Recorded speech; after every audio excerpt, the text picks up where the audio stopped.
பிஸ்மில்லாஹிர்ரஹ்மானிர்ரஹீம்.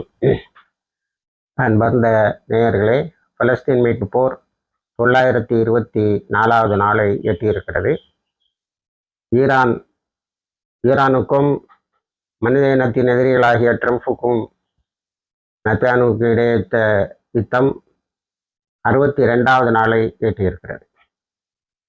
இந்த 62 நாட்களிலும் ஹர்மூஸ் பற்றிய ஒரு பெரிய விவாதம், யுத்தம் நடந்து கொண்டு இருக்கிறது.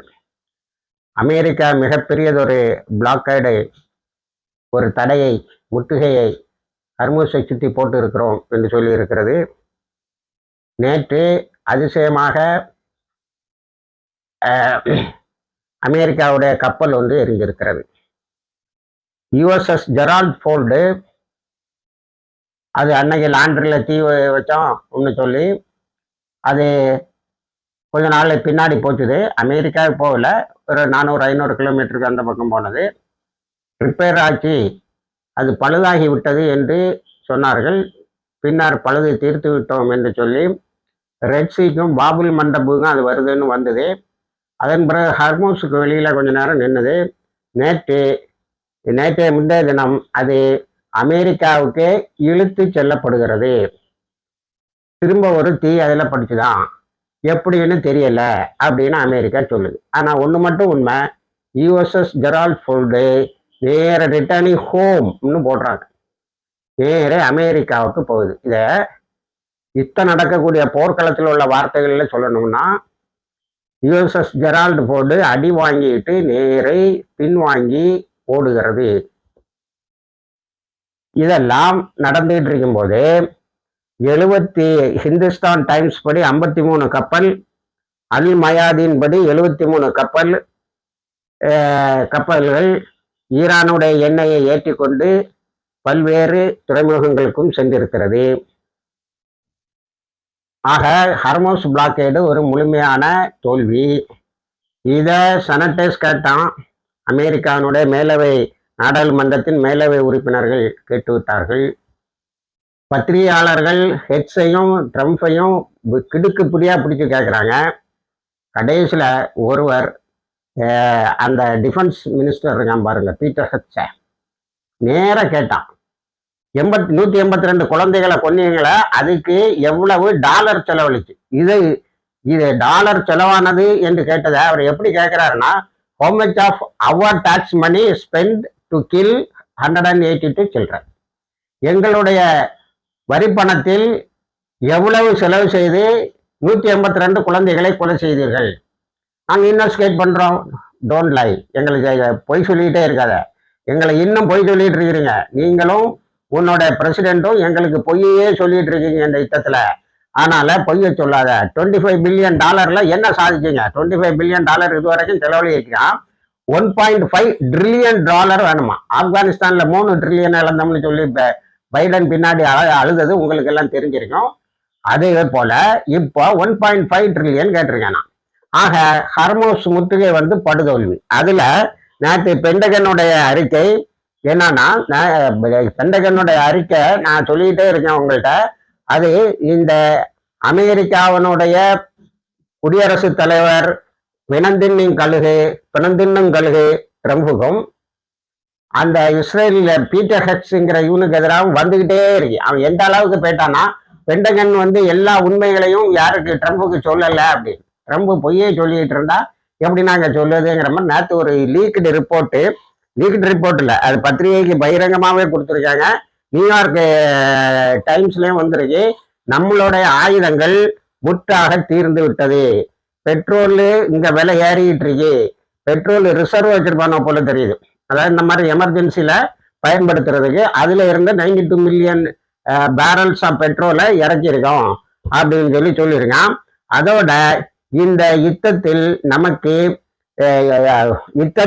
ஈரானுடைய பலத்தை நாம் இன்னும் சரியாக புரிந்து கொள்ளவில்லை. இதுதான் ரொம்ப முக்கியம். பென்டகனுடைய லீக்டு ரிப்போர்ட், அதாவது நியூயார்க் டைம்ஸ்ல தெரியும். இப்போ லீக்டுன்னு சொல்றது இல்லை. ஈரானுடைய ஸ்பீட் போட்ஸ் அதாவது அதனுடைய படகுகள் நம்மளுடைய நேவல் ஃபோர்ஸை விட, நம்மளுடைய கப்பல் படையை விட பலமாக இருக்கிறது என்பதை நாம் இன்னும் உணர்ந்து கொள்ளவில்லை. எப்படி இருக்கு? சரியா ஒரு ஃபோர்ஸ் இன்னும் நாங்க 20 வருஷத்துக்கு சண்டை போடுவோம்னு சொல்றாரு அப்பாஸ் அகர்ஜி. 20 வருஷத்துக்கு தயாரா இருக்கோம் அப்படின்னு. அந்த ஈரானுடைய நாடாளுமன்ற ஸ்பீக்கர் சபாநாயகர் என்ன சொல்லியிருக்காருன்னா, பாக்கர் கலிபாப் என்ன சொல்லியிருக்காருன்னா, எங்க பார்டரு கிட்ட நீ வரவே முடியாது அப்படின்னு. அலி காமினி என்ன அறிக்கை விட்டுருக்காருன்னா, அதாவது த ஃபியூச்சர் ஆஃப் ஹர்மோஸுங்கிற தலைப்பு போட்டு அவர் ஒரு அறிக்கை விட்டுருக்கிறார். அதுல என்ன சொல்லியிருக்கிறாருன்னா, ஹர்மூஸ் இனி அமெரிக்காவினுடைய இடர்பாடு இல்லாத ஒரு ஹர்மூஸா முழுக்க முழுக்க நம்மளுடைய ஈரானுடைய கட்டுப்பாட்டில் இருக்கும். ஒன்று. ரெண்டாவது, the new gulf will be without America. வளைகுடா நாடுகள் இனி அமெரிக்கா இல்லாத வளைகுடா நாடுகளா இருக்கும். இதை வேற ஒரு பாணியில சொன்னா, வளைகுடா நாடுகள் முழுமையாக அமெரிக்காவினுடைய கிடுக்குப்பிடியில் இருந்து விடுதலை அடைஞ்சிட்டு இப்போ யுஏஇ அறிக்கை விட்டான். அதை ஓப்பக்கில் இருந்த ஆர்கனைசேஷன் ஆஃப் பெட்ரோலியம் எக்ஸ்போர்ட்டிங் கண்ட்ரிஸ்ன்னு சொல்லக்கூடிய 1967-65 ஸ்டார்ட் பண்ண ஆரம்பிக்கப்பட்ட பெட்ரோலிய உற்பத்தியாளர்களுடைய அந்த சங்கமத்தில் இருந்து சங்கமம் ஒன்னா சேர்ந்து, அதாவது அன்னைக்கு ஒரு பெரிய வரலாற்று சம்பவம். ஏன்னா அமெரிக்கா கொள்ளை அடிக்குது, ரஷ்யா கொள்ளை அடிக்குது, சைனா கொள்ளை அடிக்குதுன்னு சொல்லிட்டு இருந்த நேரத்தில் நம்ம எவ்வளவு எண்ணெயை உற்பத்தி செய்ய வேண்டுங்கிற இதுக்கு என்ன விலை நிர்ணயிக்கணுங்கிறதில்ல. ஏன்னா எவ்வளவு உற்பத்தி செய்கிறதுங்கிறது 1967 வரைக்கும் கையில இல்லை. ஆரம்கோ கம்பெனி கையில இருந்து அவன் நினைக்கிற அளவுக்கு உற்பத்தி பண்ணுவான், அவன் வைக்கிற விலைக்கு வித்துக்கிட்டு இருப்பான். அரபு நாடுகளுக்கு மினிமம் கொஞ்சம் தான் கொடுத்துட்டு இருந்தான், அது ஏமாந்துட்டு இருந்தாங்க. அதனால ஓப்பக்கை கிரியேட் பண்ணி என்ன பண்ணாங்கன்னா, ஓப்பக் வழியா பெட்ரோலியம் எக்ஸ்போர்ட்டிங் கண்ட்ரிஸினுடைய அமைப்பு, பெட்ரோலை வெளிநாடுகளுக்கு விற்பனை செய்யக்கூடிய நாடுகளுடைய அமைப்புன்னு கொண்டு வந்து இவ்வளவுதான் உற்பத்தி பண்ணணும், இன்னும் விலை வைக்கணும், நமக்குள்ளால ஏற்றத்தாழ்வுகள் பிரிவினைகள் வரும்போது ஒரு நாடு அதிகமா உற்பத்தி பண்ணி விலையை குறைக்கிறது, அல்ல இன்னொரு நாடு விற்க முடியாம ஆகிறது, இப்படி எல்லாம் ஆகக்கூடாதுங்கிறதா ஓப்பக். அதுல இருந்து யுஏஇ வெளியில வந்துட்டு ஐக்கிய அமீரகம் வெளியில வந்ததோட யுவானுக்கு மாறிடுது. அதனால பெட்ரோல் டாலர் பெரிய அளவுல ஷிஃப்ட் ஆயிட்டுங்கிறாங்க. ஏன்னா அவன் தான் நிறைய பெட்ரோல் டாலர்ல ரிசர்வ் வச்சுட்டு இருந்திருக்கான். அதாவது பெட்ரோலியத்தை விட்டு பணத்தை அமெரிக்காவினுடைய வங்கிகளில் வைத்திருந்தது, அதிகமா வச்சிருந்தது இந்த வளைகுடா நாடுகள்ல ஐக்கிய அமீரகம் தான். அவன் இப்ப யுவானுக்கு மாறிட்டான். அதனால டாலரும் வேற அடி வாங்கிட்டு இப்போ பேச்சுவார்த்தைக்கு ஈரான் வரல, புட்டின் காலில் விழுந்திருக்கான். 1.5 மணி நேரம் ட்ரம்ப் புட்டின்ட்ட பேசியிருக்கான். புட்டின் அதை வெளியில சொல்லும் போது என்ன சொல்லுவாருன்னா, ஒரு நிலவெளி ஆக்கிரமிப்பை ஈரானுக்கு கொண்டு வந்தா நீ அழிஞ்சிருவ, இட் இஸ் டேஞ்சரஸ்ன்னு சொல்லுவீங்க, உனக்கு பெரிய ஆபத்தாக இருக்கும். அடுத்தது உன்னுடைய ஆதிக்கத்தை நீ நிறுத்திக்கொள் அப்படின்னு சொன்னாராம். இவர் 1.5 மணி நேரம் பேசின பிறகு சொன்னாரா, உக்ரைன்ல நீ சமாதானத்தை கொண்டு வர்றதுக்கு பாரு, எனக்கு நீ அட்வைஸ் பண்ணாத. என்ன அங்கேயும் ஒரு ரிலேஷன்ஷிப்பு பெரிய அளவில் அடி வாங்கியிருக்கு. அடுத்தது அமெரிக்காவில் நேற்று பத்திரிகையாளர்கள் டிஃபென்ஸ் மினிஸ்டர் கேட்டது, ரஷ்யா சைனா இதுக்கு உங்கள்கிட்ட என்ன ஆன்சர் இருக்கு? எதுவும் இல்லை.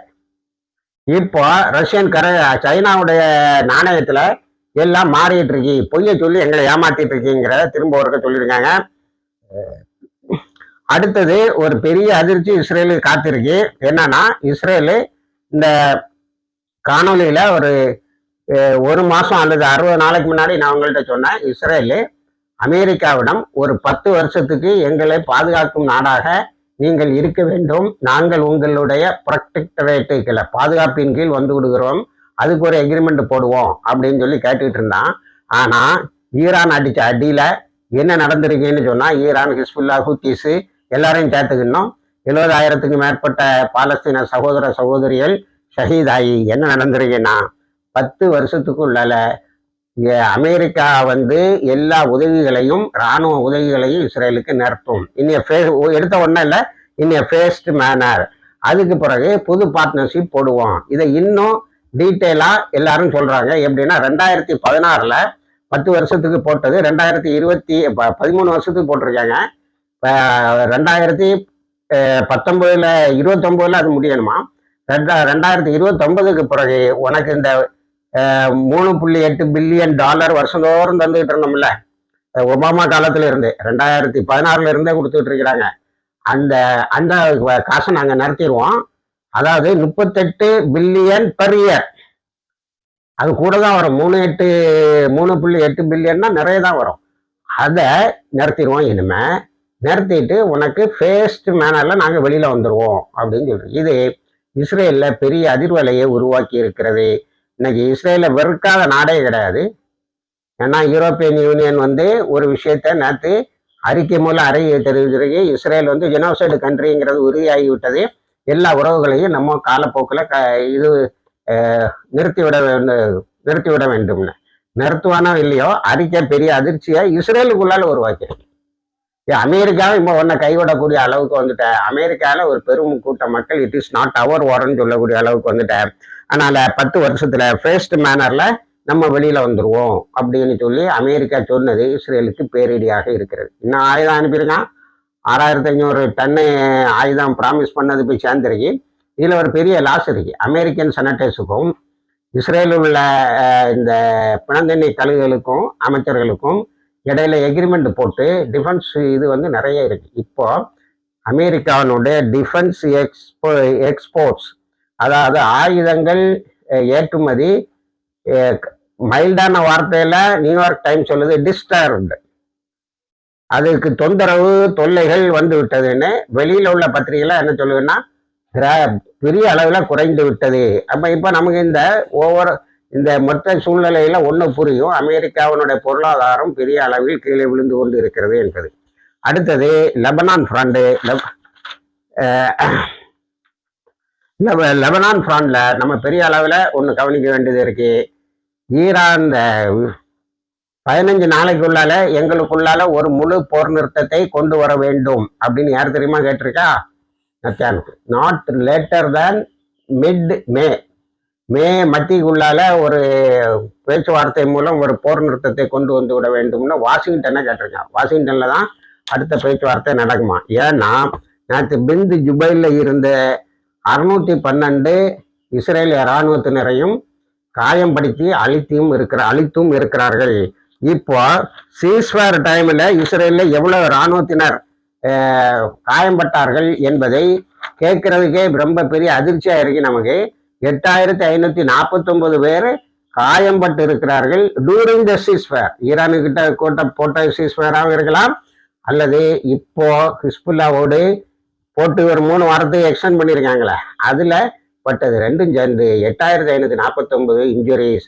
அதுல 648 நார்தன் இஸ்ரேல், வடக்கு இஸ்ரேல்ல 648 பேர் காயம்பட்டிருக்கிறார்கள். அது நேர கரஸ்பாண்டிங்கா லெபனான்ல 230 பேர் காயம்பட்டதாக சொல்லுகிறார்கள். அதனால லெபனான் ஃப்ரண்ட் பயங்கர தலைவலியா இருக்கு. நேற்று இஸ்ரேல் ஹோம் அதோட பிந்து ஜுபைல நடந்த அடியோட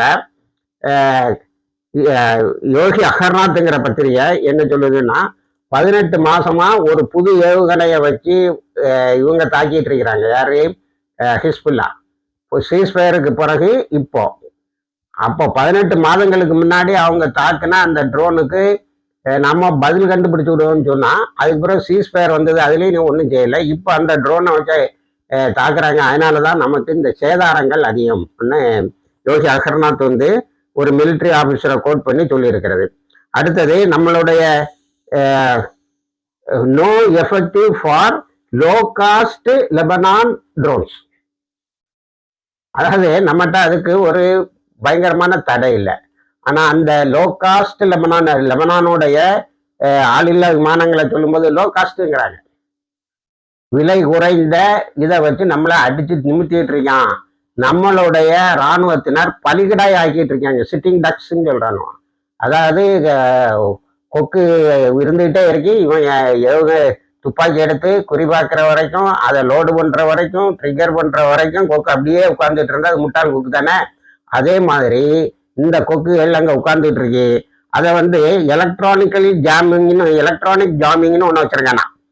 அதை அந்த ட்ரோன்ஸ் எல்லாம் அப்படி நிறுத்தி விடுறதுக்கு அது வேலை செய்யாம சில முக்கியமான இடங்கள்ல நெட்டு கொசுவில போடுற மாதிரி கட்டி வச்சிருக்கான். இந்த அளவுக்கு இஸ்ரேல் ஒன்றும் இல்லாமல் ஆகி இருக்கிறது. ஆனா வந்து 70 தாக்குதலை நேற்று நடத்திட்டான் சதன் லெபனானுக்கு மேலே, தெற்கு லெபனானில். ஆனால் ஒரு நாள் முழுக்க அடிச்சிருக்காங்க, மூச்சே விடலை. 24 ஹவர்ஸ் தாக்குதல், அதுக்கு ரிவெஞ்சு. அதில் தான் இத்தனை பேர் காயம்பட்டான்னு சொல்லி செய்தி வருது. அதுக்கப்புறம் இவன் என்ன செய்யறான்னா, இந்த யூனிஃபில்னு ஒன்று பாருங்க, United nations piece keeping force for Lebanon.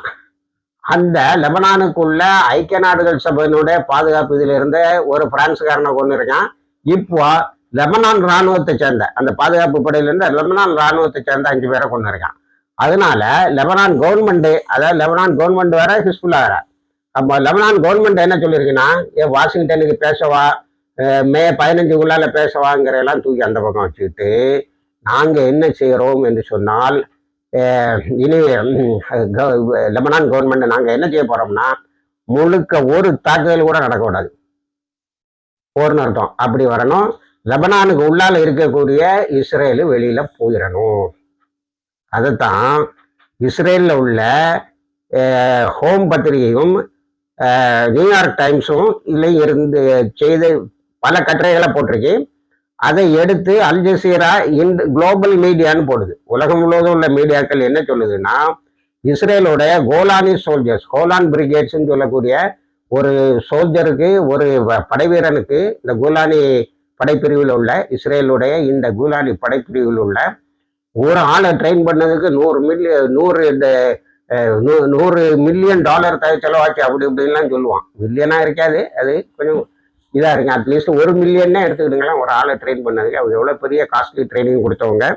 அப்படி பார்த்தா அதில் அந்த ட்ரூப்பில் நேற்று 648 பேரே இது வரைக்கும் ஹிஸ்புல்லா தாக்குதலில் காயம்பட்டிருக்கான். அதில் உள்ள 2 கிளை பிரிவுகள் முற்றாக அளிக்கப்பட்ட ஒரு நிலை தெரிகிறது. அதனால ஹியூமன் பவர் ஷார்ட்டேஜ். இயால் ஷமீர், அதாவது இஸ்ரேலுடைய சீஃப் ஆஃப் ஸ்டாஃப், இராணுவத்தின் தளபதி சொல்லியிருக்காரு, எப்பா அந்த ஹெரடிமே கொஞ்சம் வந்து சேர சொல்லி ஆளை கொடு, ஆளும் இல்லை ஆயுதமும் இல்லைன்னு வருது. ஆனால் இப்போ அமெரிக்கா வந்து 6500 டன்னு இதை அனுப்பி அது இஸ்ரேலுக்கு வந்து செய்து விட்டதா இன்னைக்கு காலையில் ஒரு செய்தி இருக்கு. அப்போ ஒரு பக்கம் உறவை முறிப்பாங்கிறான், ஒரு பக்கம் தொடுத்து ஆயுதத்தை கொடுத்துட்டு இருக்கான். இதுக்கடையில் ட்ரம்ப் சொல்றான், எப்பா உனக்கு போர் நிறுத்தம் வேணும்னா நீ கொஞ்சம் தாக்குதலை நிறுத்துங்கிறான். அவன் என்ன பார்க்குறான்னா, நம்ம இந்த சதன் லெபனான்ல பிடிச்ச சில இடங்களை நம்ம விட்டு வெளியில வந்துட்டா என்ன செய்யணும், அவன் நம்ம இடத்த கொஞ்சம் பிடிச்சி வச்சிருக்கானே அப்படின்னு, அதுக்கு என்ன செய்யறது அப்படின்னு எக்ஸ்சேஞ்ச் பண்ணிக்கோ அப்படின்னு சொல்லி அவரை சொல்லுவதை இவன் கேட்கல. கடைசியில் ட்ரம்ப் சொல்லக்கூடிய எந்த வார்த்தையும் இவன் கேட்கல. அதையும் நேற்று கேள்வியில் கேட்குறாங்க. இப்போ ட்ரம்ப்புக்கு நீ மாஸ்டர் இல்லை, இஸ்ரேலுக்கு நீ மாஸ்டர் இல்லை, ட்ரம்ப்புக்கு நெத்தன்யாஹூ தான் மாஸ்டர்னு சொல்கிறாங்க. ஆனால் அவன் எப்படியோ சமாளித்து பார்க்குறான். அந்த செனட்டர்ஸ் விடவே மாட்டேங்கிறாங்க. அவன் சவுண்டை ரைஸ் பண்ணி பேசுனா இவனோட ரைஸ் பண்ணி பேசுகிறான். அப்படி லெபனானில் மிகப்பெரிய ஒரு வீழ்ச்சியை பார்த்துக்கிட்டு இருக்கு. இதில் ஒரு சின்ன வருத்தமான செய்தி, அதை நம்ம சொல்லாமல் இருக்க முடியாது. சிரியாவில் புதுசாக செட்டில்மெண்ட்டை கொண்டு வரானா. இங்கே லெபனானில் இனிமே முடியாதுன்னு வந்துட்டு தான் சிரியாவுக்குள்ளால போகிறான். ஆனால் சிரியாவில் அங்கே இருக்கக்கூடிய இஸ்லாமிக் கவர்மெண்ட் வர வைக்குது. ஒரு சிச்சுவேஷனை நீங்கள் புரிஞ்சுக்கிடுங்க. ஒரு பக்கத்தில் லெபனான் கவர்மெண்ட்டு ஹிஸ்புல்லாவுக்கு எதிராக இருந்தது. இப்போ அது வேற வழி இல்லாமல் ஹிஸ்புல்லாவுடைய ட்ரோன்ஸு, அவங்களோட அட்டாக்கு, அவனை உயிர் தியாகம் செய்கிறதுல காணக்கூடிய சுகம், இதையெல்லாம் பார்த்து லெபனான் கவர்மெண்ட் ஹிஸ்புல்லாவோட நாங்கள் மோதுறது இல்லை, முதல்ல முரண்பட மாட்டேன்னானும் அப்புறம் மோத மாட்டேன்னா இப்போ ஹிஸ்புல்லா தான் நம்மளை பாதுகாக்கணுங்கிற லெவலுக்கு வந்துட்டான். ஹிஸ்புல்லாவை கேட்டு தான் அங்கே எல்லாம் நடக்குது. நான் ஏற்கனவே அவங்க கான்ஸ்டியூஷனை பற்றி சொல்லிட்டேன். ஒரு ஷியா முஸ்லீம் தான் வந்து அங்கே சபாநாயகராக இருப்பார் அப்படின்னு. அப்போ அவங்க அந்த ப்ரோ ஹிஸ்புல்லாவாக இருப்பார் அப்படிங்கிறதுக்கு ஒரு இண்டிகேஷன் அது. அதை நம்ம ஷியான்னு சொல்ல வேண்டாம். 3 கிறிஸ்டியன் பிரசிடென்ட்டு, ஷியா ஸ்பீக்கரு, சன்னி இஸ்லாத்தை சேர்ந்தவர் பிரைம் மினிஸ்டர், அப்படி தான் அங்கே கணக்கு வச்சுருக்காங்க. இவங்க எல்லாருமே இப்போ ஒரே அணியில் வந்துட்டாங்க அங்கே. ஆனால் சிரியாவில் ஜூலானி கவர்மெண்ட்டு ஹெல்ப் பண்ணுது இஸ்ரேலுக்கு. இஸ்லாமிக் ரெசிஸ்டன்ஸ் ஃபோர்ஸ், இஸ்லாமிய போராளிகள் வந்து சிரியாவுக்குள்ளால் வரக்கூடியவங்களை தவிர்க்கிறாங்க. நேற்றும் 62 தாக்குதல் நடந்திருக்கு. அவன் 52, 52, 53 இடங்கள்ல புதுசாக இஸ்ரேலோட இராணுவ முகாம் அவன் அழிக்க வந்திருக்கான் 2 நாளில். அதை இவங்க தாக்கி இருக்கிறாங்க. இப்போ இந்த சிரியா கவர்மெண்ட்டுக்கும் இந்த ரெசிஸ்டன்ஸுங்க இடையில லெபனான் மேலே போல ஒரு ஒருங்கிணைப்பு வந்து விட்டால் அங்கிருந்து இஸ்ரேல் போகணும். அதனால இஸ்ரேல் ஹோமுங்கிற ஒரு பத்திரிகை டைம்ஸ் ஆஃப் இஸ்ரேல் என்ன சொல்லுதுன்னா, 7 முகாமில் சண்டை போட்டேன்னு சொல்லி நம்மளை பொய் சொல்லிட்டு இருக்கேன்டா. ஒரு முகாமில் கூட அக்டோபர் 7 2023 பிறகு இவன் ஜெயிச்சதே இல்லை. எல்லா இடமும் நமக்கு பெரிய சேதாரம் என்று சொல்லி இருக்கிறார்கள். அடுத்தது நம்ம சைனாவும் ரஷ்யாவையும் பற்றி அப்பாஸ் அகர்ச்சி ரொம்ப பெருமையோடு பேசியிருக்கிறார். அவர்கள் ஒரு வாயால் மட்டும் நான் சொல்லலை, செயல்பாட்டிலேயே நமக்கு உதவி செய்து கொண்டு இருக்கிறார்கள் என்று. அடுத்தது அமெரிக்காவில் ஒரு பெரிய டெவலப்மெண்ட்டு, 47 செனட்டரில் 47 மேலவை உறுப்பினர்களில் 40 பேர் வந்து அமெரிக்கா ஈரான் மீது உள்ள தாக்குதலை நிறுத்த வேண்டும், அதே நேரத்தில் இஸ்ரேலுக்கு கொடுக்கக்கூடிய உதவிகளை நிறுத்த வேண்டும். ஈரான் மீது தாக்குதல் நடத்தணும், இஸ்ரேலுக்கு உதவிகளை நிறுத்தணும்னு ஒரு பெரிய கேம்பெயினை பண்ணியிருக்காங்க. அதில் ட்ரம்ப்போடைய கட்சியை சேர்ந்த ரிப்பப்ளிகன்ஸும் நிறைய பேர் அதில் கலந்து கொண்டு இருக்கிறார்கள். இணைந்திருங்கள், எல்லா தகவலையும் தருகிறோம். வாஹிர் தவானா அல்ஹம்துலில்லாஹி ரபில் ஆலமீன்.